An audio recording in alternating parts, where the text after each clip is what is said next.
देश के कई राज्यों में फूलदार, तेंदुआ या लेपर्ड का आतंक है। घरेलू पशुओं और बच्चों का तो दुश्मन है ये। दबे पांव आकर कई बार मां की गोद से बच्चों को छीन ले जाता है। लेकिन अब महाराष्ट्र सरकार ने उसके खिलाफ एक कड़ा कदम उठाया है। वाइल्ड लाइफ प्रोटेक्शन एक्ट के फर्स्ट शेड्यूल से उठाकर उसे सेकंड शेड्यूल में डाल दिया है। क्या मतलब है इस कदम का? क्या इस फैसले ने लेपर्ड का शिकार वैधानिक बना दिया है? इन्हीं बातों को हम समझेंगे देहरादून स्थित wild life institute of India के पूर्व डीन डॉक्टर वाई वी झाला से। उन्होंने टाइगर संरक्षण से लेकर चीते के पुनर्वास और लेपर्ड के बिहेवियर तक काफी रिसर्च की है। फिलहाल वे गुजरात के गिर राष्ट्रीय उद्यान से हमसे जुड़ रहे हैं।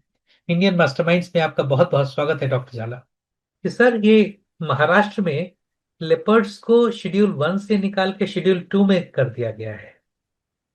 तो ऐसा क्या है कि ये क्या बिग कैट्स बहुत ज्यादा नंबर में हो रहे हैं? जी, ऐसा है कि जो तेंदुए हैं, लेपर्ड हैं, वो अभी भी ट्रेड में हैं, यानी कि उनके शिकार होता है और इलीगल ट्रेड उनकी जारी है। तो शेड्यूल 2 में लाने से हमारा कोई मकसद उस पे बनता नहीं है, तो उनका कंट्रोल करना बहुत आवश्यक है। परंतु जो वाइल्ड लाइफ प्रोटेक्शन एक्ट है, उसमें चीफ वाइल्ड लाइफ वार्डन को ये पावर्स दिए गए हैं कि कोई भी जानवर जो मनुष्य की हानि या उनकी प्रॉपर्टी की हानि करें, तो उसको कंट्रोल में लेना हो तो उनके पास पावर्स हैं। उनको हमें कायदा बदलने की आवश्यकता नहीं पड़ती, क्योंकि chief wild life already empowered है ये करने के लिए। तो मेरे हिसाब से शेड्यूल 1 में लाने से तेंदुओं की जो पॉपुलेशन है, वो तो हम वैसे भी कंट्रोल में ला सकते थे विथ प्रॉपर मैनेजमेंट। परंतु हमारी जो ये ट्रेड जो इश्यूज हैं, उनकी जो पनिशमेंट होती हैं शेड्यूल 2 की, वो कम हो जाएगी। तो आप पोचर्स को और वाइल्ड लाइफ ट्रेड के जो कार्यकर्ता है, उनको आप पकड़ में लेने के बाद में भी मुनासिब उनको पनिशमेंट नहीं दे पाएंगे। तो मेरे हिसाब से शेड्यूल बदलने की आवश्यकता नहीं है, परंतु स्ट्रिक्ट एनफोर्समेंट लाने की ज़रूरत है। और जो कायदे के अंदर अपने पास जो पावर है, उसको इस्तेमाल करना है। वो इस्तेमाल नहीं करेंगे तो फिर कायदे की कोई उसकी गुंजाइश ही नहीं है काम करने के लिए। जहाँ सब ये जानना चाहते थे कि शेड्यूल 1 और शेड्यूल 2 में फर्क क्या है? जो उनके ऊपर हम पनिशमेंट देते हैं, जब आप एनफोर्स करें, जो जब कन्विक्शन हो जाता है कोर्ट के अंदर, तो पनिशमेंट जो होते हैं वो इम्प्रिजनमेंट का दौरा और जो फाइन होती है, उसमें काफ़ी अंतर है दोनों। तो शेड्यूल 1 में भी मारना मना है और शेड्यूल 2 में भी किसी भी मारना, लेपर्ड को? मार जी जी, मारना तो दोनों में मना है, परंतु पनिशमेंट का जो क्वांटिफिकेशन है, उसका जो मैग्नीट्यूड है, उसमें अंतर है। तो क्या इसका मतलब ये है कि सरकार ये मान रही है कि अगर लोग उसको मारते भी हैं तो कोई बहुत बड़ा अपराध नहीं होगा वो? वही बात हुई। जी, बिल्कुल सही है। जी जी। तो क्या ये वजह ये है कि जैसे खासतौर से तड़ोबा के आसपास टाइगर्स और लेपर्ड्स की संख्या इतनी ज्यादा हो चुकी है कि पिछले 2 महीने में शायद 60 70 60 70 लोगों की को उन्होंने मार दिया है। तो ये वजह है। और वहाँ के जो फॉरेस्ट एंड एनवायरनमेंट मिनिस्टर हैं, उन्होंने असेंबली में भी बोला कि साहब बहुत ज्यादा संख्या होगी, हमें ये तय करना होगा कि हमें जानवर बचाने हैं कि इंसान बचाने हैं। जी, ये आई बिलीव कि ये हमारा प्रोफेशनल लैक्यूना है। जो एजेंसी हैं जो वाइल्ड लाइफ मैनेजमेंट करना चाहिए, वो मैनेजमेंट नहीं हो पा रहा हमसे। तो ये आबादी बढ़ने की वजह क्या है? आबादी बढ़ने से ही कॉन्फ्लिक्ट होता है, वैसा नहीं है। मनुष्य जब जंगल के अंदर जाते हैं, जहाँ तेंदुए और बाघ रहते हैं, उस एरिया का हम जब यूज करते हैं, फॉरेस्ट रिसोर्स की यूज करते हैं, वो गरीबी से लगा हुआ है। जो गरीबी हटाएंगे, प्रॉस्पेरिटी लाएंगे, तो अपने आप फॉरेस्ट डिपेंडेंसी लोगों की कम हो जाएगी।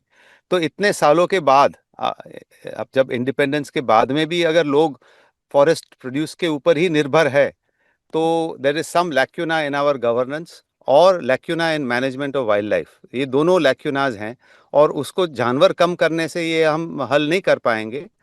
या पोचिंग बढ़ा दीजिए या आप कायदा ही निकाल दीजिए, फिर कायदे की आवश्यकता ही नहीं है। तो ये जरा सोचने की बात है कि प्रोफेशनलिज्म फॉरेस्ट डिपार्टमेंट में, वाइल्ड लाइफ मैनेजमेंट एजेंसीज में लाना बहुत आवश्यक है। रिप्रोडक्टिव कंट्रोल हो सकता है, डेंसिटीज हमें मैनेज करनी चाहिए। हम हंटिंग तो लेजिटिमाइज नहीं कर रहे हैं। अब जब हंटिंग नहीं जी। कर रहे तो आप पोचिंग लेजिटिमाइज करोगे? तो आदमी जब इंसान कायदा अपने हाथ में ले लेता है, जानवरों को मार देते हैं, वहां तक नौबत आनी ही नहीं चाहिए। हमें उससे पहले इंटरवीन करके जानवरों को कंट्रोल में रखना चाहिए, पॉपुलेशन को कंट्रोल में रखना चाहिए, और जोनिंग होनी चाहिए कि नेशनल पार्क्स के अंदर मनुष्य नहीं होंगे, जानवर ही होंगे। बफर जोन के अंदर कोएग्जिस्टेंस होगा, और कोएग्जिस्टेंस कब हो सकता है? जब मांस पक्षी जानवरों कार्निवोर्स की संख्या, डेंसिटी कंट्रोल में रहती है। यानी कि 2 या 4 जानवर 100 स्क्वायर किलोमीटर से ज़्यादा नहीं होने चाहिए। उससे ज़्यादा बढ़ जाते हैं तो हमें पॉपुलेशन कंट्रोल करना चाहिए।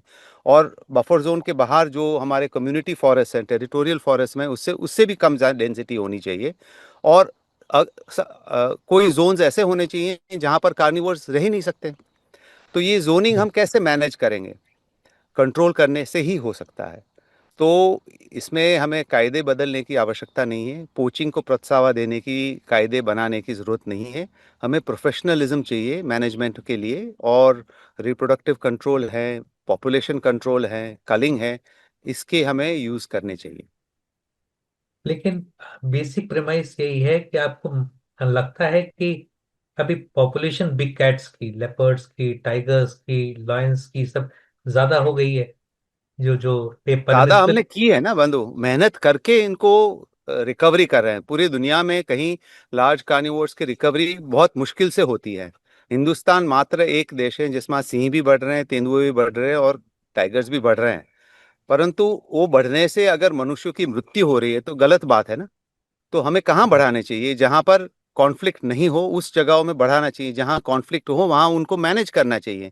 ये प्रोफेशनल एजेंसी का काम है, ministry of environment, forest and climate change का काम है, फॉरेस्ट डिपार्टमेंट का काम है, और साइंटिस्ट का काम है। सब मिलके अगर इसके हल निकाले तो हमें इसका हल निकल सकता है। ऐसा नहीं है कि हल नहीं है।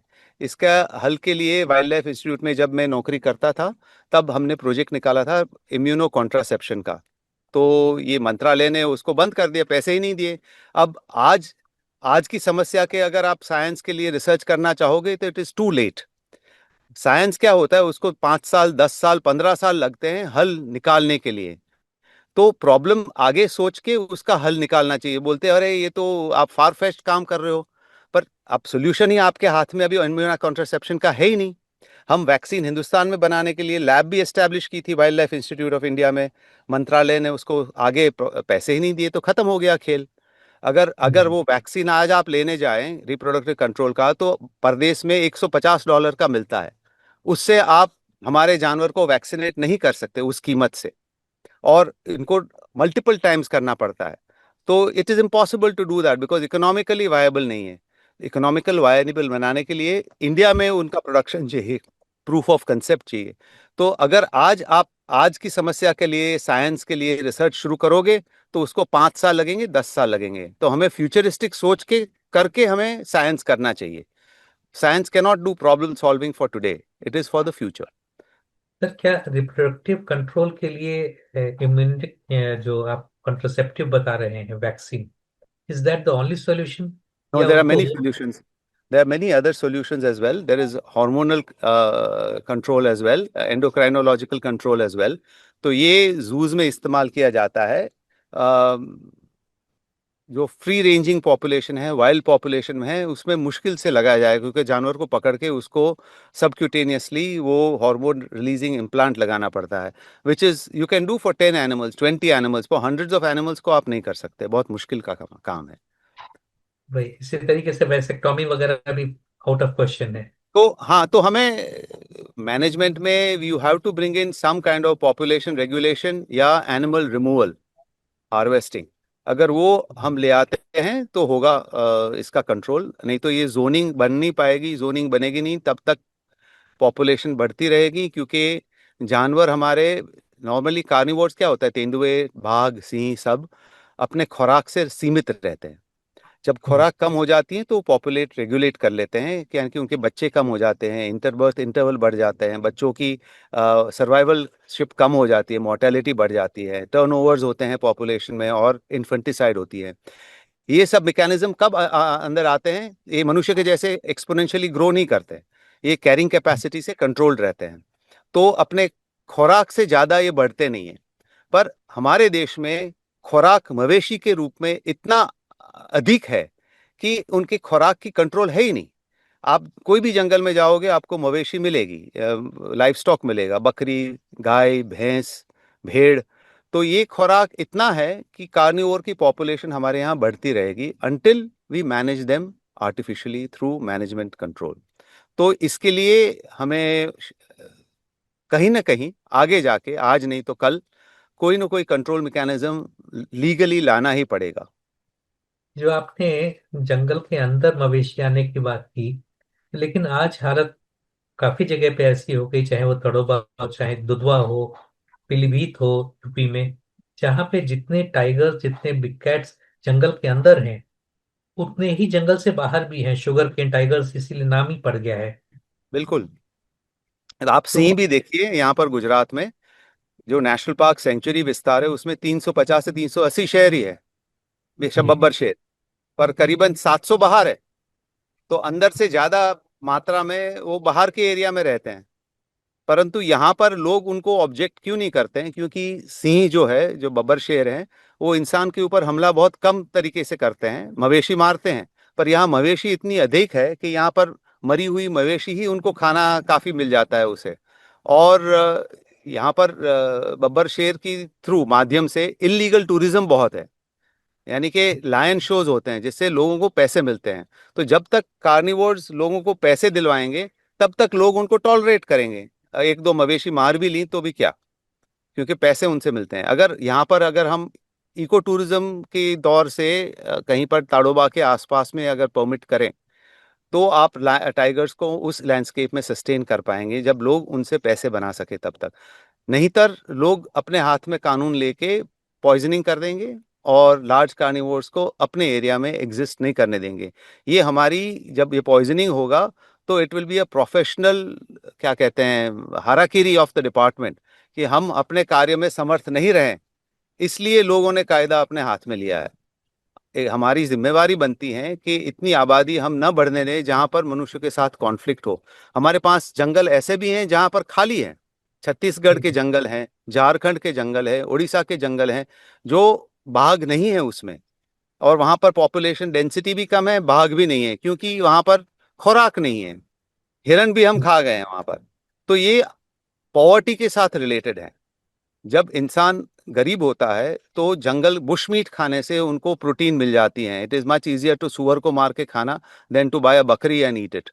तो ये it is related to poverty. तो जब हमारी प्रोस्पेरिटी कंट्री में बढ़ेगी, ऑटोमेटिकली कॉन्फ्लिक्ट कम हो जाएंगे, जंगल के ऊपर लोग कम निर्भर होंगे और कॉन्फ्लिक्ट कम होगी। अगर हम हिरणों को, जो अंगुलेट्स हैं, उनको इन इन सारे जो हैबिटेट्स हैं वहां पे छोड़ेंगे, छत्तीसगढ़ में, झारखंड में, और लोग उसके खा बाद जाएंगे। फिर लोग खा जाए। हाँ, क्योंकि लोग के पास पैसे नहीं है मुर्गी खरीदने के, तो प्रोटीन की इनटेक इज बुशमीट देयर। तो हिरन छोड़ने से it is not a answer. हिरन छोड़ने के बाद भी हिरन को वहां पर सफलता से उनका आबादी बढ़े वैसा वातावरण बनाना पड़ेगा पहले। तो वो that is related to basic element is poverty, लोग की dependency on forest resources and bushmeat consumption. जब तक हम इसको एड्रेस नहीं करेंगे तब तक ये जंगल खाली जंगल रहेंगे, एम्प्टी फॉरेस्ट सिंड्रोम। उनको एड्रेस करना बहुत ही आवश्यक है। That is really frightening. And my last question is कि जिस ट्रांसलोकेशन की बात हो रही है, तो उसमें ये भी हो रहा है कि बहुत ढेर सारे लेपर्ड्स को पकड़ के महाराष्ट्र से वनतारा में या इस तरीके के जू या कैप्टिविटी एरियाज में लेके आए हैं इम्पोजर्स इट ने। Is a short term solution. Is a short term solution. जब तक वंतारा जैसे संस्था है जिसमें पैसों की कमी नहीं है, तब तक इन लेपर्ड को आप खाना पीना खिला सकते हैं। बट अगर वो उनको रखेंगे वहां पर तो उनको कॉन्ट्रासेप्शन तो करना ही पड़ेगा। तो ये अगर आप वहां पर कॉन्ट्रासेप्शन कर सकते हैं, वैसे ही वाइल्ड में कॉन्ट्रासेप्शन कर सकते हैं। इनकी जिंदगी क्या है? वहां पर पिंजड़े में रहना है, यहाँ जंगल में रहना है। तो is it, I don't think it is, sort of a humane way of treating these animals के जंगल में से पकड़ के हम कैप्टिविटी में ले जाए। उससे बेहतर है कि उनकी रिप्रोडक्टिव कंट्रोल या पॉपुलेशन मैनेजमेंट वाइल्ड में ही किया जाए। और ये सब ये जब संस्था है वो सैचुरेट हो जाएगी फिर क्या? यानी कि शॉर्ट टर्म सोल्यूशन के लिए ठीक है, बट लॉन्ग टर्म सोल्यूशन नहीं है। कहने का मतलब ये है कि अब हमें ये बैंडेड टाइप का सॉल्यूशंस छोड़ के एक परमानेंट सॉल्यूशन ढूंढने चाहिए, लॉन्ग टर्म सॉल्यूशंस ढूंढने चाहिए। और इसकी सोच बहुत आवश्यक है गवर्नमेंट ऑफ इंडिया की तरफ से। स्टेट वाइज आप करने जाएंगे हो पाएगा, परंतु one has to think in the national level, क्योंकि टाइगर की आबादी बढ़ रही है, सिंह की बढ़ रही है, तेंदुओं की बढ़ रही है। Good, very good. But where, कहाँ पर इनकी आबादी बढ़ सकती है, कहाँ पर कंट्रोल करना पड़ेगा, और कहाँ पर इनकी प्रेजेंस भी नहीं अलाउड होनी चाहिए। तो ये 3 जोन्स जो हम बनाएंगे वो हमें सोच के बनाने पड़ेंगे, और उस माध्यम से हमें इसका मैनेजमेंट करना पड़ेगा। तो ये पॉलिसी भी नहीं है हमारे पास, ये सोच भी नहीं है अभी। डॉक्टर साहब, thank you so much. We'll continue this conversation in a second part that will be on great Indian bustard. But आज इस सब्जेक्ट पे बात करने के लिए खास तौर से कि लेपर्ड्स जो हैं, तेंदुए, उनको शेड्यूल 1 से हटा के शेड्यूल 2 में, जिसपे सजा बहुत कम है, उस पे क्यों लाया जा रहा है, इस पे प्रकाश डालने के लिए बहुत बहुत धन्यवाद। Thank you so much for having me on the show.